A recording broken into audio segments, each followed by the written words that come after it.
Welcome, my dear ones. This is Tracey Anderson-Askew, your host for the Transform Your Birth podcast, changing your mind about birth one story at a time. Each week, we'll be exploring a birth story through the lens of what birth can teach us. I'll be digging deep into each story so you can learn what it is that can change the way a birth unfolds. We can't control birth, but we can influence it. So listen in to find out how. Enjoy.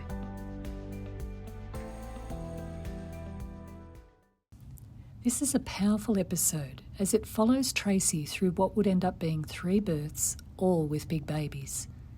We see how her first birth helped her to get very clear about what was important to her. She changes her model of care and sets up her birth space with people who believe in her and supports her decision making.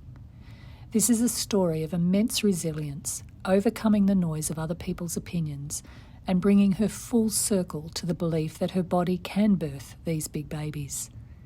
Women's stories never cease to inspire and amaze me, and Tracey's story would be right up there with the best of them.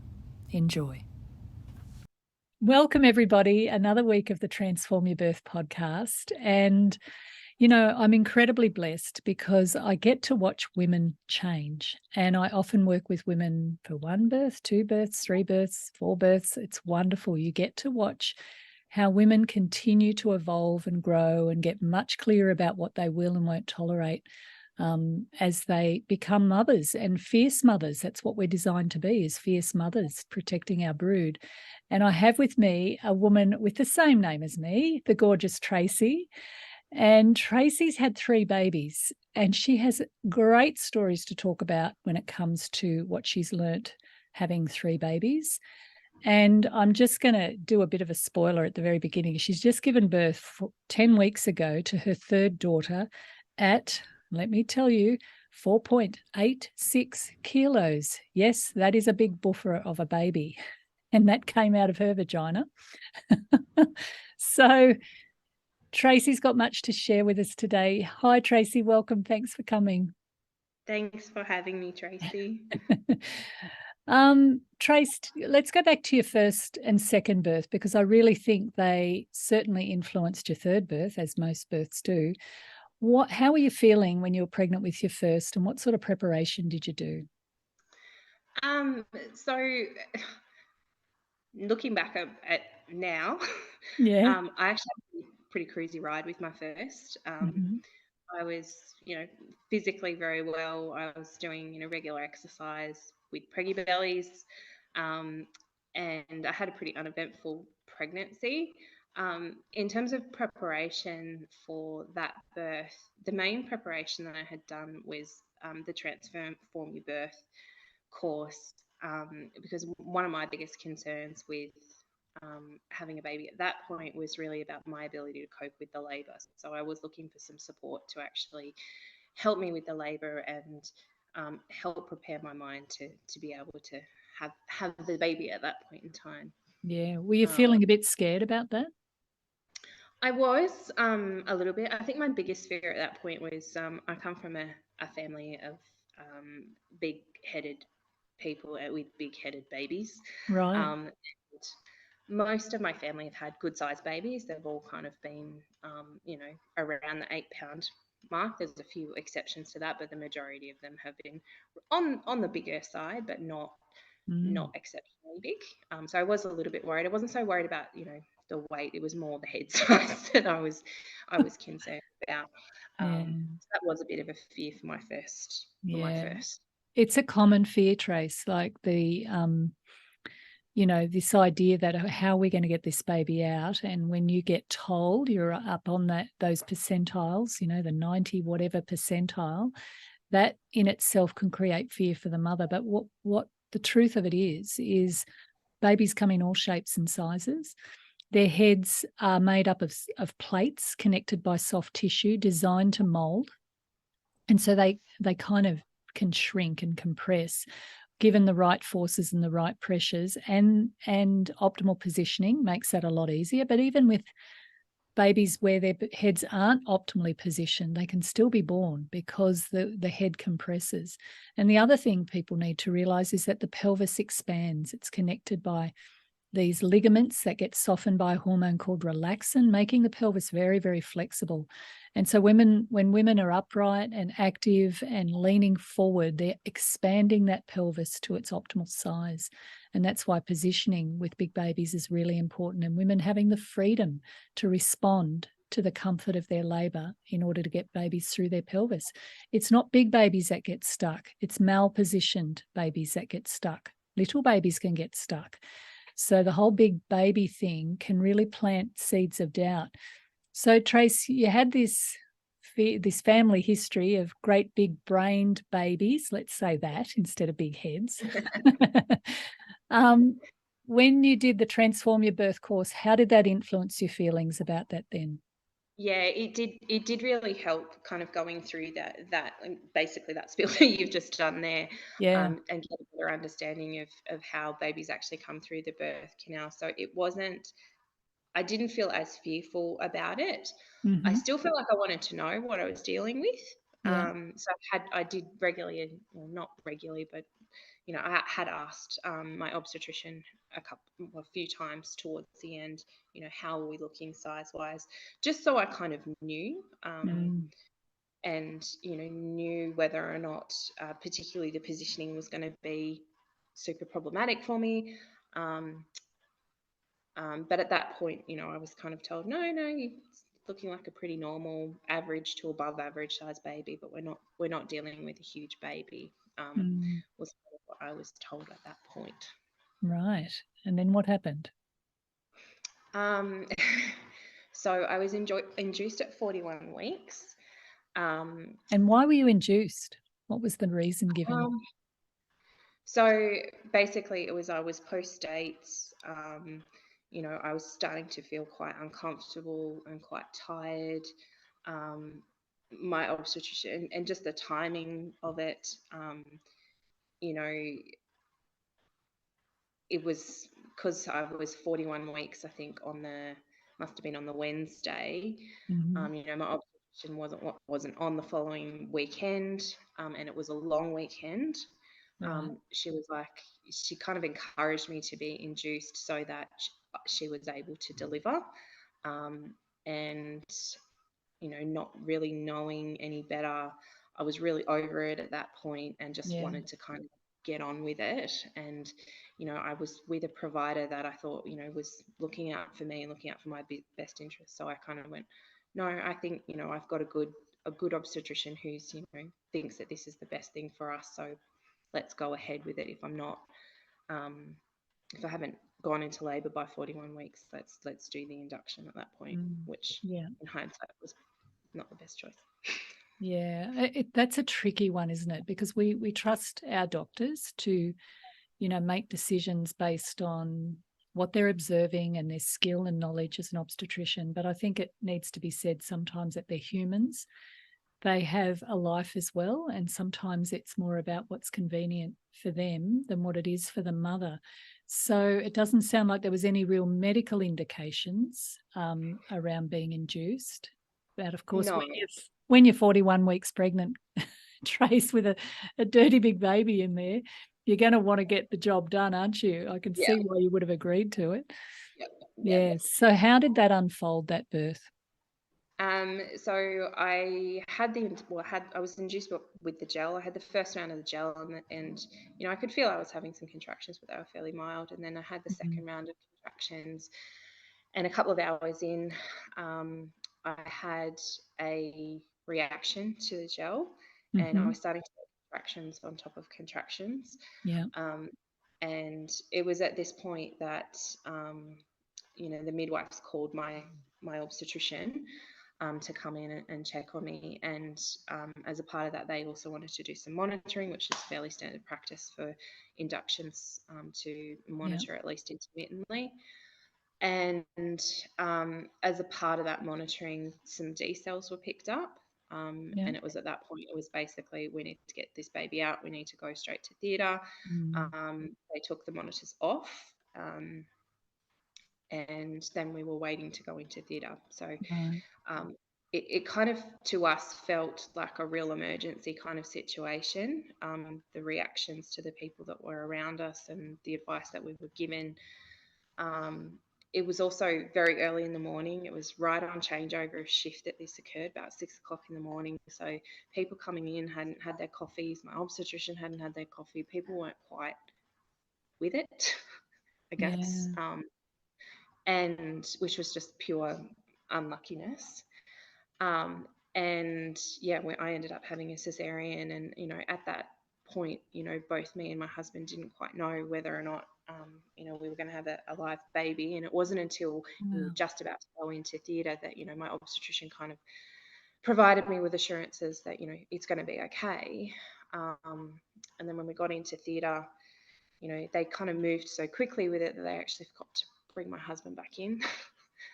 So he walked in with me completely open, and things had already kind of started, which he is not very good when it comes to blood, and he's not very good when it comes to me not being 100%. So it was a really confronting Wow. scenario for him to walk into. It sounds like there And wasn't a lot of care for your emotional state and what your no, needs were at that point in time. yeah, Mm. and I don't think it was, I think it was just people were still Waking up. getting their senses about them, to be Yeah. honest with Yeah. And look, they're you. humans, we're imperfect beings, and their job is incredibly intense, and they're dealing with life and death every day. So, Yeah. this isn't about giving our carers a hard time, but it does highlight how important it is when you're preparing for birth and developing a relationship with your carers that you get very, very good at stepping up to the plate and letting them know you want to be a part of the negotiations, the discussions, that they are not to ignore you. But that's a great lesson, though, isn't it, Trace? And a hard one, but Yeah. one that was so learnt. Yeah. So you had your little girl via cesarean, little Bonnie, and how was your recovery after that? Yeah, it was pretty hard. I Mhm. mean, it was a good few weeks where I couldn't get off the couch or stand up without getting some kind of assistance. Yeah. I did find it quite hard in terms of breastfeeding. When I had the cesarean, I think I ended up having about 4 cannulas put in me.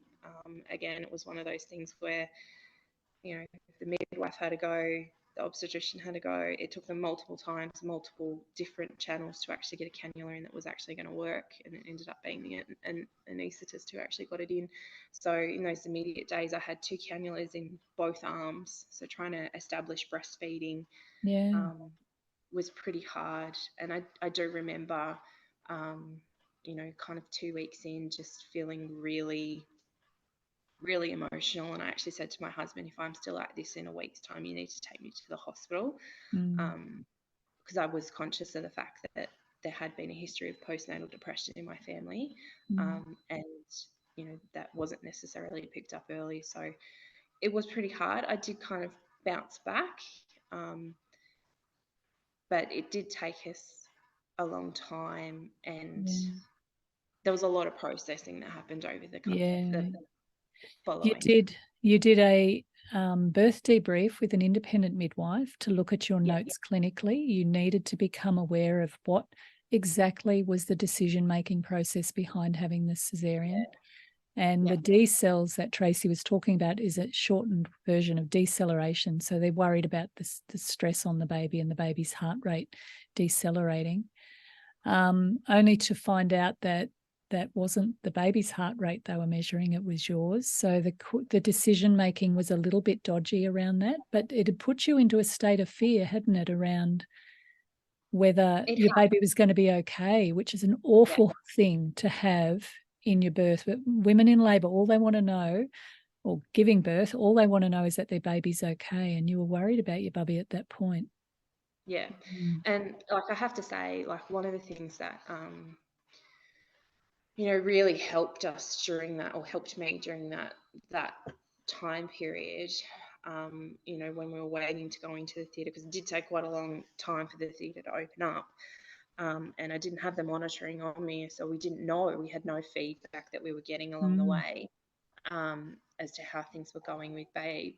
And the thing that kind of kept me grounded through that time was, you know, a lot of the techniques that I had learnt through the Transform Your Birth course, in terms of, Yeah. you know, just breathing through the contractions and trying to stay calm and trying to keep myself in as calm a state as I possibly could to get the outcome that we needed at the end of it. Yeah. Yeah. That helped enormously. It gave me a focal point so that I wasn't completely freaking out. I was absolutely freaking out. Yeah. Um, and, But you could you know, anchor yourself to that breath and that ability to stay calm. That's yeah, such a powerful tool right there.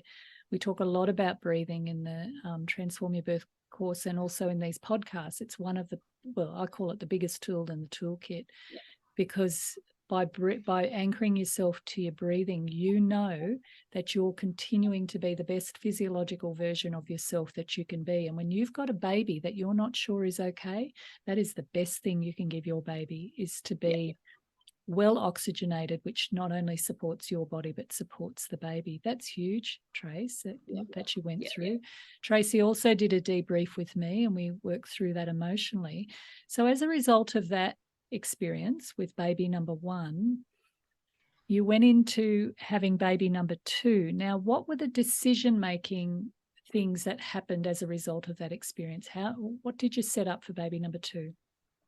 So I think for baby number two, like, the biggest learning that I had kind of had out of that was, you know, I really needed to look intensely at the model of care that I was going through and making sure that it was the right model of care for me. Yeah, And, you know, what was going to set me up for success in having a successful VBAC. So there was a hell of a lot of research that went into that, you know, right. review of a lot of scientific papers, a lot of reviewing of other people's VBAC stories specifically. Yeah. And just a shout out to the VBAC Australia support group So on the Facebook. term VBAC is vaginal birth after cesarean. Yeah. Yeah.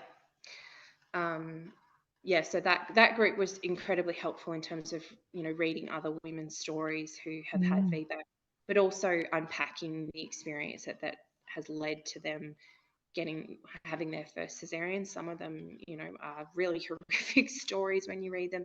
Others, you know, medically necessary scenarios. So it really helped me to kind of unpack what had happened to me the first time around, but also what I wanted to happen differently the Yeah. next time around. So that meant that I threw the obstetricians out the window and said, not going near the obstetrician, not going to a private obstetrician, because it's not my best chance. Your best chance of having a VBAC is with continuity of care.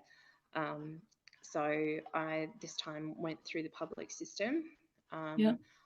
applied for the continuity program, but didn't get on it because we all know there's not enough midwives to do the continuity program as kind of the best practices standards, unfortunately.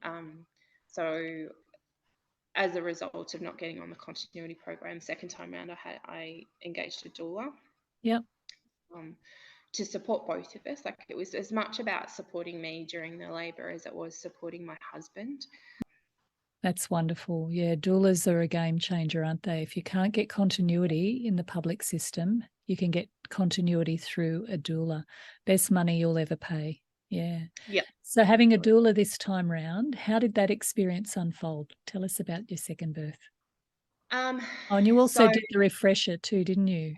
To yeah, we get did the back on refresher. board with your Um, practices and things like yeah, that. because I didn't Yeah. really feel like, I mean, apart from right at the very end, you know, because I hadn't had a real long time where in the first birth where I was really going through contractions and, you know, having to dip into that toolkit. So I kind of felt like we needed to do the refresher to, you know, the second time around, to actually be able to put those tools into a lot more practice. Yeah.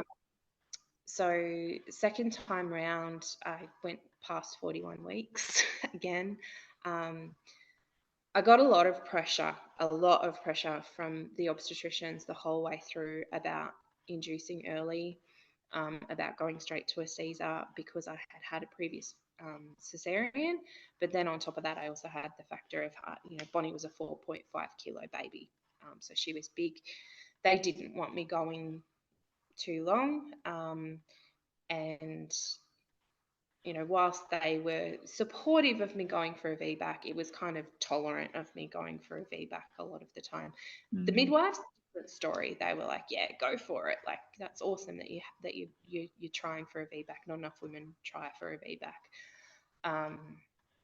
So this time around, the idea of having a big baby didn't really bother me as much. I knew that I just had to commit to it, and be secure in the knowledge that the chances of genuinely growing a baby too big for your body to actually birth without having some kind of additional medical issue on top of it, like having gestational diabetes or something like that, which I didn't have with any of my pregnancies. It was really unlikely that there was a reason that I couldn't birth them naturally. So I got through to 41 weeks, 41 and 4, and she'd had a really regular movement pattern, and was waking me up at 1 o'clock every single morning. And this particular morning, she didn't wake me up. I had a lot of prodromal labour. I had prodromal labour for 3 weeks prior. So I was running on not very much sleep with her. And when she was inactive at a time that she was usually active, I kind of, and having had, my friend's experience in the back of my mind as well, and having had a miscarriage very late, I got a bit nervous, and so we went in for monitoring. Which is a wise thing to do when you notice differences in the baby's movement patterns, particularly late in the pregnancy. So we went in. On the way in, I could feel her moving again and was kind of reassured that everything was okay. Had the monitoring. She was perfect. And again, we just got really unlucky with the particular obstetrician that happened to be on duty, and came in and was really forceful, was trying to push us into a cesarean straight away. We did a lot more asking of questions of, well, what's the reason that you're suggesting to go to a cesarean? He just kept saying post-dates, and you had a big baby last time. And we said, that's not a reason to go straight to a cesarean. Like, I haven't waited to 41 and 4 to not go into labour. And then, he was really not happy about me agreeing to a C-section. And then he started going, well, at least stay in the hospital for an induction. And at this point, I'd been awake for over 24 hours, and I was just like, I just want to go home and go to bed. And so I just kept stalling him for a little while, because I was starting to feel like I was having some contractions, and they were feeling stronger than the ones that I had. And I was going into labour, went into the bathroom, had lost my plug, and was like, it's I'm happening. in labour. That's probably why she was quiet, calm before the storm.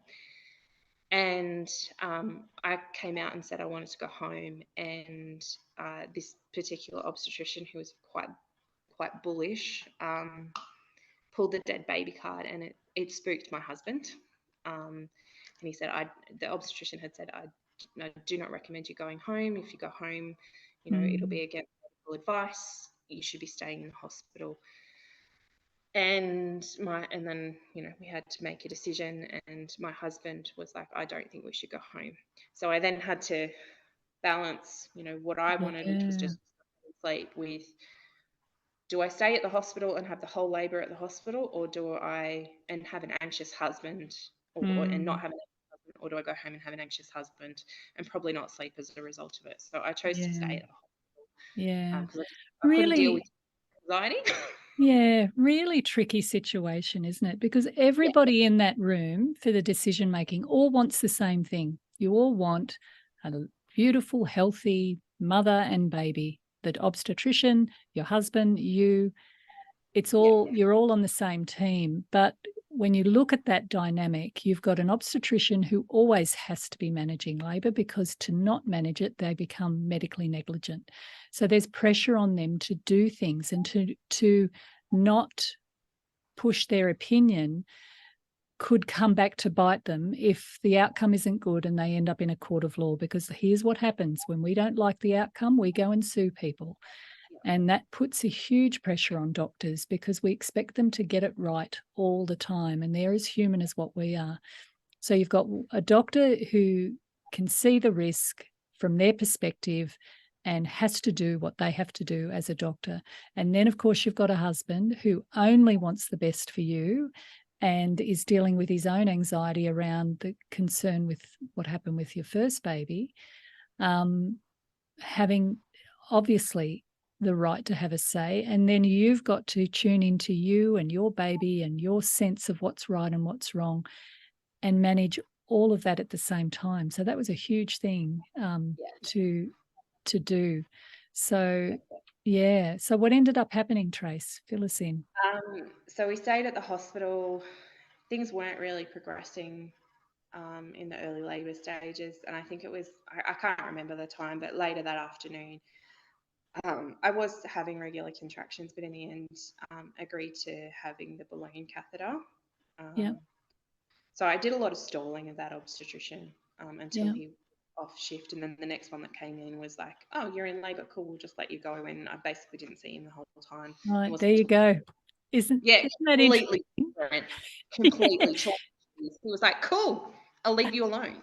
Isn't that And interesting? You can have two doctors with like completely the opposite approach to things. And that's why getting a second opinion can really help in your decision making when it comes to things like that. A very different response. Good, you're in labour, great. Let's let things go. balloon catheter, and that was enough to get me going off my own steam. Because it was during COVID, I wasn't able to have the doula come in until I was in active labour. So they said, once the Oh, balloon comes out, you can have her, but until then, she's not coming. wow. Which, now that I look back on it, was actually a real disadvantage. Yeah. And a very random policy. Oh, she can come later, but not now. Like, what the hell's the difference anyway? I was lucky to be able to have her at all, because at that point there was only one Right. support person in Yeah. labour, and they just opened it up to 2, but the communication about it was all over the place. And I'd luckily had the foresight to ask for it to be put on record that one of the senior obstetricians had agreed for me to have the doula there for the whole Good, time. good call. Thankfully. Yeah. So I was labouring under my own steam. Things progressed initially quite well. The balloon came out, and then we called my doula in, and it was at that point, I'd been going for 24 hours since I'd woken up, well, not woken up, I'd already been awake, but since the low movements had occurred. So at this point, I'd been awake for 48 hours. Wow. Because I hadn't slept with the prodromal labour the day before. And she came in, and it just calmed the whole room as soon as she walked in. Both Beautiful. of us were starting to get a bit tired, fatigued, and yeah, she just came in and it was just really helpful, and was offering suggestions in terms of why don't we move into the shower, why don't we do this, why don't we do that. Nice. And it was not long after she arrived that my waters broke, and they broke quite spectacularly. Nice big explosion. Yep. So what I didn't realize at this point was that I was actually showing quite a lot of signs of a posterior labour. Like they were going, but they were going very slowly. Like it took me a Yeah. long time to get to the 4 centimetre mark. And I think it was about 3 o'clock in the morning that my waters broke. And continued to try and move around. There were a number of points during the labour where the midwives would make me get out of the shower or make me get up on the bed for monitoring, and I found that really, really frustrating. And sometimes it was like, oh, we just need 20 minutes, and then 2 hours later, I'm like screaming at them to take it off. So there was a lot of focus on the midwives on the monitoring, not on what was actually happening with me and with my labour. Right. And then I started getting the urge to push, and the midwives, I'd been declining internal checks the whole way along, other than what was necessary, like was I able to have the catheter or not. Anyway, they said, look, we need to check you to see whether or not you are ready to push. And I agreed to that, and they said, you're not ready to push. And as a part of that, I said, I do not want to know where I'm at. Because I was in a zone. I knew where I was mentally, but I didn't want to know, because I didn't want to hear that I was only 5 centimeters or 6 centimeters. Because in my mind, I was further along than that. I didn't want to know. And so then they said, okay, look, you can't push. And then I had a couple of hours of that. And then they called in the obstetrician to have a conversation about the fact that I was getting the urge to push when I shouldn't be getting that urge. I think they checked me again and I was only a little bit further along. And they had this conversation in front of me and I overheard where I was at, which now I'm like, that there was so much wrong with that because I had specifically asked not to know, but I'd also asked that those conversations not occur inside the room. And that kind of sent me into a bit of a mental spiral because I was already struggling with the idea of not pushing. And at that point, the obstetrician, said, look, the best option at this point is for you to have an epidural, see if we can get you to progress and dilate so that you are ready to push. And then by the time that you're ready to push, hopefully the epidural will have worn off. Mm. So I agreed to that after consulting with my doula and my husband. Yeah. And my doula kind of reassured me that that was probably the best option that I Mm. had available to me at that point. Yeah. 4 hours later, I got the epidural. Oh dear. They're not always readily available, are they? No. Mm. So mentally during that time, like I'm in transition, I was saying all sorts of awful things, saying I wanted to just go under a general anesthetic and have a Caesar, just end it now, kind of pretty intense stuff. That sounds But like thankfully, typical transition behaviour. yeah, it was. Mm. It was really lucky that I had my doula there and my husband to support my husband in saying, Tracey, that's not what you want. That's not what you want. That's not what you want. And I could see it was difficult for both of them to say that when I look back on it now. Yeah. And when I eventually got the epidural, I was like, I was a bit intense then, wasn't I? Sorry, guys. We call that the then, cracking of the shell from the woman into the mother. She wants to get off the bus, but she can't. She's got to push through. yeah. And so that sort of behavior is very common and very normal. And it's just part of what is the journey of discovering that we're far more than what we think we are. And so it's not something to resist or be afraid of. It's something to be proud of, actually. It's part of the journey. So what ended up happening? So I had the epidural. I got to 9.5 centimeters and this is over quite a long period of time. I got the epidural at 1 o'clock and by kind of I think it was about 5:30, the obstetrician came in and said, look, you're 9.5 centimeters and I can tell baby's still high and the head is cocked off to the side. She was in a bad position. And there's signs of it the whole way along, but what I knew about posterior labor wasn't what I was experiencing. Wasn't experiencing a hell of a lot of back pain, but when I look back on it now, I was feeling a lot of pressure in my back. Which was probably giving you that urge to push, Tracey. Yeah. So she said, look, I think you've given it a good crack. You've been going for over 36 hours. I think it's time to call it.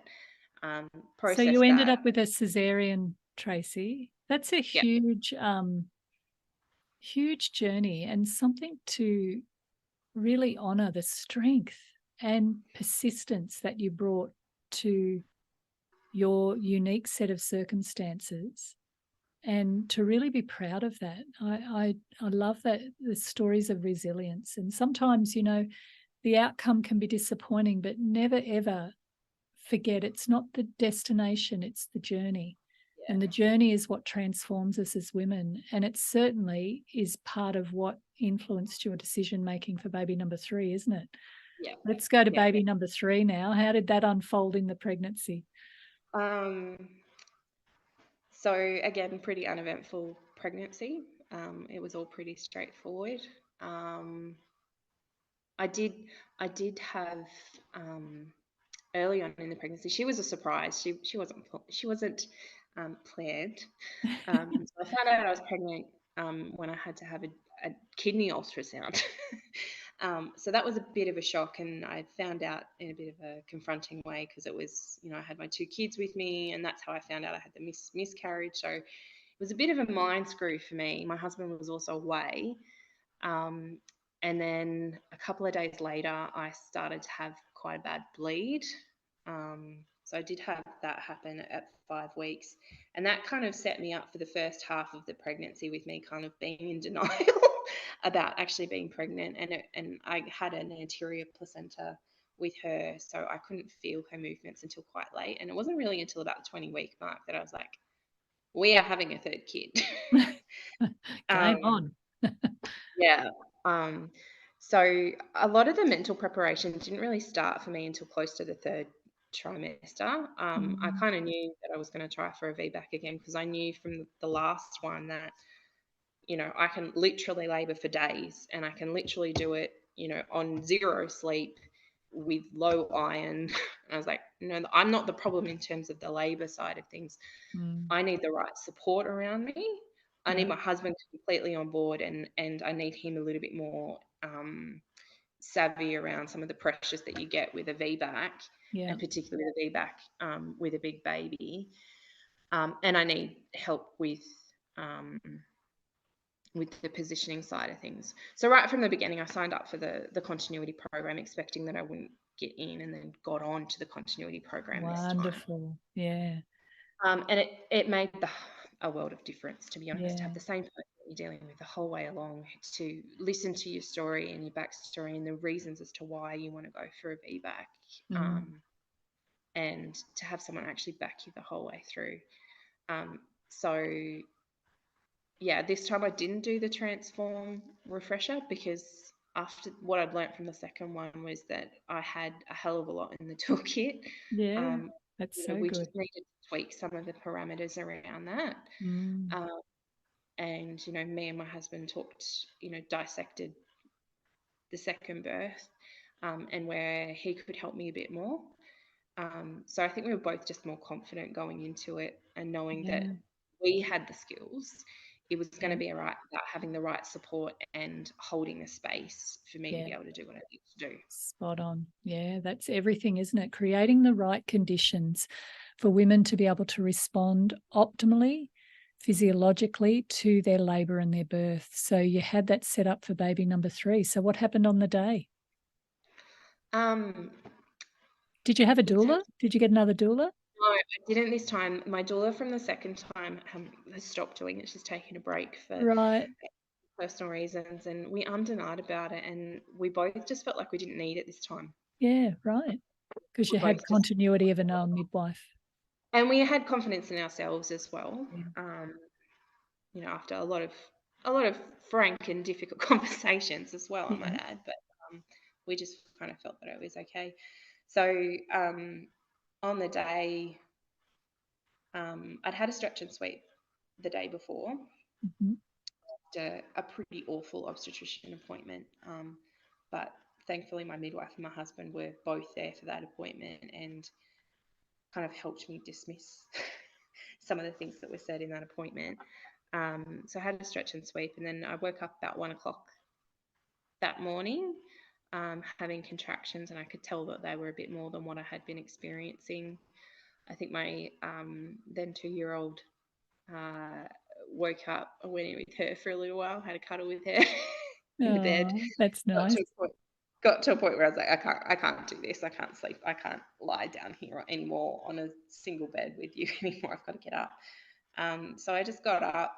I think I sent my husband in with her, and I just potted for a while, set up our lounge room how I wanted it set up, which took forever because I need to go to the toilet every 5 minutes.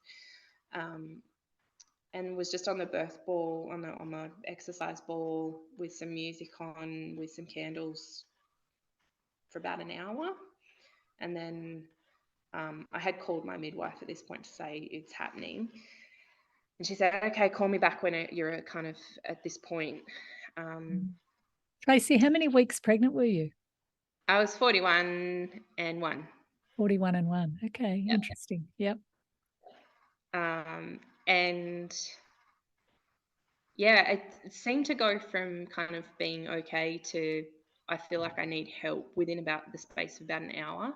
And I Mhm. kept trying to push out how long it was until I called our cousins who were looking after our kids, and how long it was until I woke Dave up. But and I was trying to hold out until 5 o'clock, because I was like, that's a reasonable time to call people.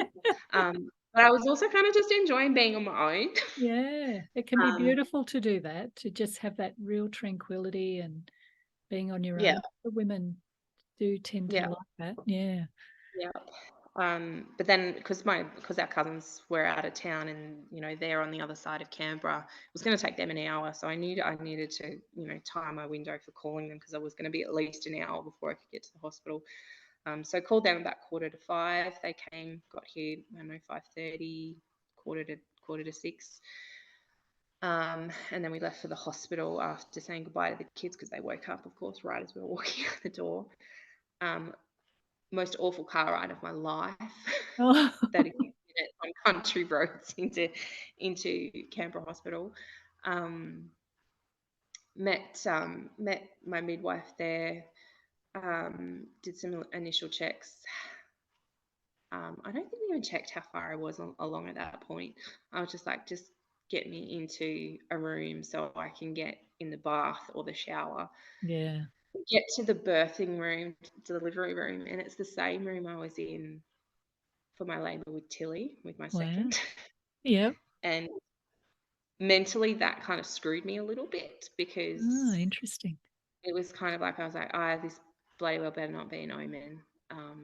But it also, as soon as I knew we were going into that room, I knew I wasn't going to have access to a bath, which I really wanted, because I knew that what was going to exhaust first was going to be my legs, and I needed to try and get off my legs a bit. And Yeah. knowing I wasn't going to get that kind of hurt me mentally a little bit.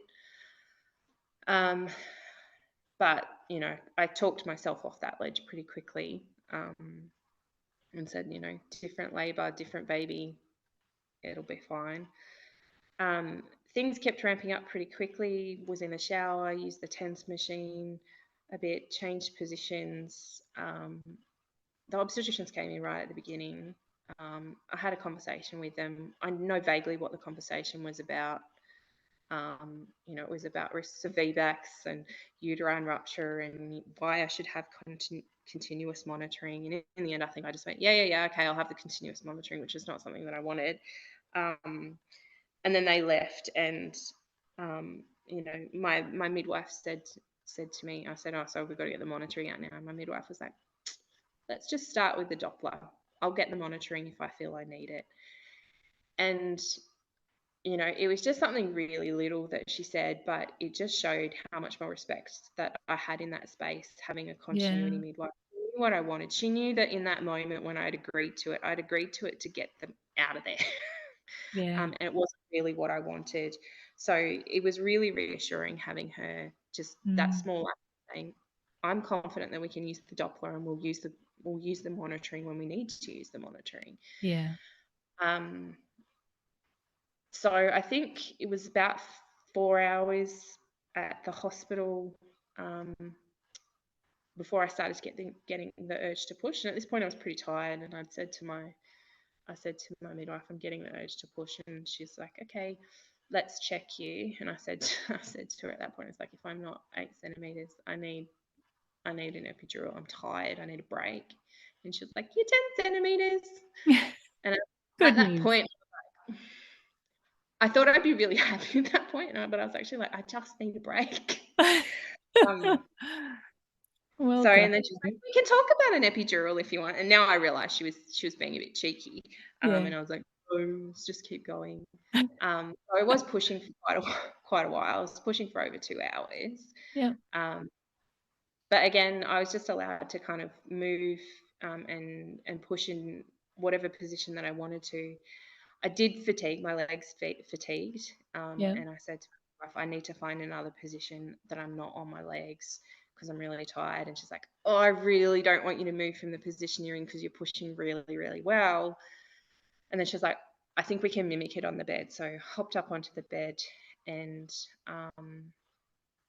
continued to push from there. I did have the gas at that point as well. Mm. I don't think I used it properly because I think I was actually breathing in through my nose and out through my mouth. But I found that really useful just in terms of I was starting to lose the breathing a little bit, but it was Yeah. helpful to just give me something to focus on in helping me regulate my breathing.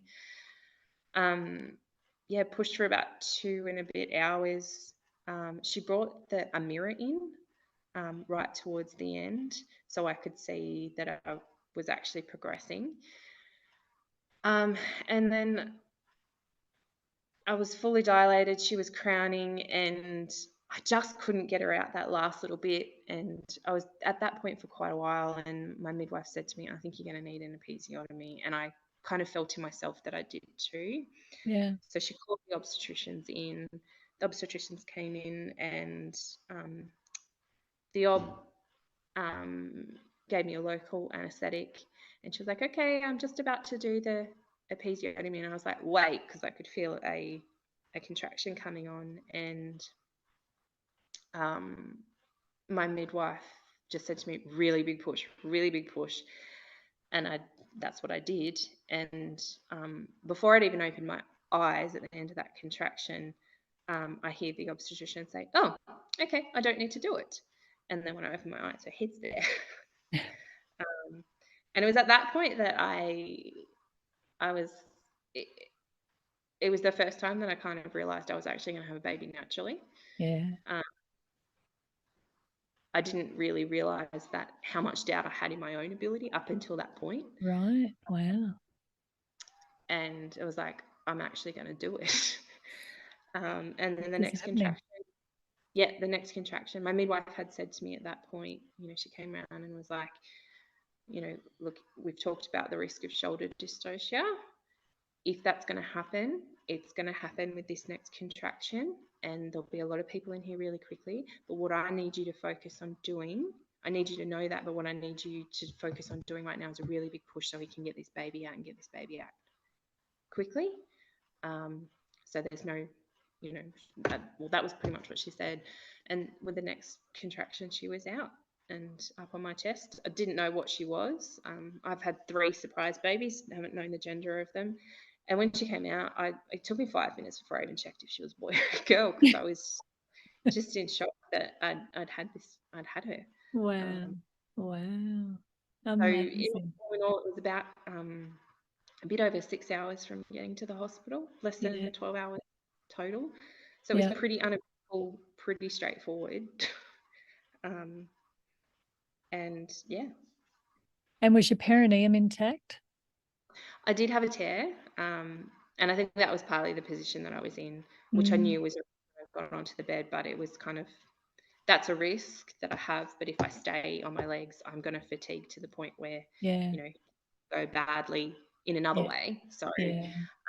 and it was a 2nd degree tear, but Mm. from what both the obstetrician and the midwife said to me, they said, "Look, it's a pretty normal kind of tear for a first time mother birthing naturally. It's quite common. It's not a With bad one." a 4.86 kilo baby, just shy of 5 kilos. Yeah, and I was not Yep. in a good position for tearing, like Yeah. in a Yeah. pretty bad position for tearing, and I So, knew that. yeah, you could have potentially avoided the tear or not. It didn't matter. The outcome is exactly what you wanted. That is a huge journey, Tracey. As you look back at those 3 births and all of the things that you learned, what have you learned about yourself as a result of those experiences? I think, and I've been reflecting on this the last couple of days, and I think it's taken me the full amount of time to kind of realize this, but I carried a lot of guilt, I think, particularly with my first baby and how that kind of unfolded and what that's kind of meant consequentially for the immediate time afterwards, and the anxieties around that. And it's kind of made me realize that I didn't let her down. There were some things that I probably should have done a bit more on, but ultimately it wasn't all on me. Mm. And I was always able to birth my babies. Mm. Naturally, I just needed the right parameters and the right support around me. Yeah. Um, I think I've also realised I have quite a high pain threshold. I didn't experience any of my labours as painful. Mm. I'd more describe it as the workout of your life. Yeah. That's very much so what it feels like to me. And yeah, that's what it's more of an endurance thing rather than a Mm. painful thing. And I think the other thing is that I'm very mentally very, very tough and a very strong advocate for my girls as well. Mm. Um, so Yeah. I wouldn't want to get on the wrong side of me with the kids, because they were such a big motivator for me to birth naturally. Mm. It's not just the immediate recovery; it's the long-term impacts of having repeat cesareans and the risk of adhesions and how that impacts on your overall health. But also, I've got between my kids and my nieces and nephews, I've got 3 kids of my own and 7 nieces and nephews, and of those, Lexi's the only one that's been born vaginally. The rest have all been born via Caesars. Mm. And for my girls, they're all well over 4.5 kilo babies. If I look back at when my mum birthed us, and the empowerment of women in birth at that point, and where we are now with me going through my births, we haven't progressed that far really, in a 30-odd year time frame. If my kids want to go on and have their babies, I can't just rely on the system to improve dramatically, that for people who do naturally have big babies, um, for them to be completely empowered and completely educated, to the degree that you and I would want people to be. Yeah. Right now, if they were to birth, fast forward and nothing changes, they'd be put into a box and they would be treated that way by the system, and I don't want that for them. And, if that means they're able to say when they go on to have their kids that, yes, mum had 4 big babies, but her biggest one she was able to birth naturally, it plants that seed of doubt that, well, if that's if that's the mother's kind of story, then, we can't just assume that Mm. they're not able to have big babies too. Mm. I know that's a really small part in their future, and what their stories might look like in terms of their birth stories, but it was a Yeah. big motivator, to help them if when they go through that themselves. Mm. Mm. What a great gift you're going to give your daughters, is the wisdom of going through that journey. And that first birth led you to the third Yeah, via the second. absolutely. Yeah. Absolutely. Each time with your story, I could see and sense that you just got a little bit more clearer and uncompromising in the way that you were going to approach it. And that in itself is a story of empowerment. So we can look at the outcomes of birth and think, oh, that's unfortunate, but nothing's unfortunate. Nothing's in vain. Everything that we go through as women, if we learn from it, if we take those lessons and allow those lessons to propel us forward and to get clearer and clearer in what we will tolerate and what we won't, and what's important to us, and the ability to communicate that to the people that we allow in our space for birth. It is a journey, and your story has so much in it. Tracey had to travel a pretty rocky road to get to that final outcome of being able to birth her third baby, 4.86 kilo baby, vaginally, which flies in the face of a lot of the ideas around big babies and things like that. So I hope that this story is a great example of trusting in women's bodies and an ability to give birth to our baby, given the right conditions and the right support at the time. So there was a lot to be learnt from this story. And I want to thank you, Tracey, for sharing such a powerful road that you've travelled with the people listening today. Is there anything else you want to say to finish off? No, I just hope this helps, someone else, even if it just helps one person. And, one person, particularly going through a VBAC, it can be a rough road. You can get a lot of pushback on it, but, I just hope sharing this story helps Yeah. others. Beautiful. Thank you. And thank you, everyone, for listening today. And we will be back with you again next week. Have a great week. Bye-bye. This episode has been brought to you by Transform Parenting, an organisation that provides courses, coaching and community from pregnancy through to the first 7 years of a child's life. It is a place where you can learn, get support and grow into your role as a parent. Our Transform Your Birth course, both in Canberra and online, is waiting for you to feel calmer and more confident to give birth and change the way you labour. Or why not watch our free masterclass on Keeping Relaxed and Excited About Birth, where we discuss the 3 most important things that can change a birth. You'll find us at our website on www.transformparenting.com.au.